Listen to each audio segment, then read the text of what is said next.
స్ఫూర్తి ఫౌండేషన్కు LIC golden jubilee foundation చేయూతనిచ్చింది. స్కూల్ బస్సు అందజేసింది. LIC zonal manager Puneet Kumar school బస్సును ట్రస్ట్ డైరెక్టర్ తేజస్వినికి అందజేశారు.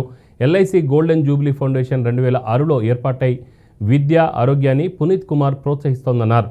ఇప్పటి వరకు ఆసుపత్రులు, పాఠశాల భవనాల, హాస్టల్ భవనాల నిర్మాణం, లైబ్రరీ, కంప్యూటర్ సెంటర్, వృద్ధాశ్రమాలు సహా పలు ప్రాజెక్టులకు సహకారాన్ని అందిస్తూ వస్తోంది. నిరుపేదలకు ఉచితంగా విద్య, ఆహారం, బట్టలు అందించడంలో ఉదాత్తమైన లక్ష్యంతో పనిచేస్తున్న స్ఫూర్తి ఫౌండేషన్ను పునీత్ కుమార్ అభినందించారు. వారి లక్ష్యాలను ముందుకు తీసుకువెళ్లడానికి తోడ్పడుతున్నందుకు సంతోషంగా ఉందని చెప్పారు. ఈ పాఠశాలలో 180 మంది విద్యార్థులు ఉండగా అందులో 60 మంది అనాథులు క్యాంపస్లోనే ఉంటున్నారని స్ఫూర్తి ఫౌండేషన్ మేనేజింగ్ ట్రస్టీ ఉయ్యూరి శ్రీవ్యాల్ తెలిపారు. విద్యార్థులందరికీ మధ్యాహ్న భోజనం, స్కూల్ బ్యాగులు, స్టేషనరీ, యూనిఫామ్, షూలను ఉచితంగా అందజేస్తున్నామని చెప్పారు.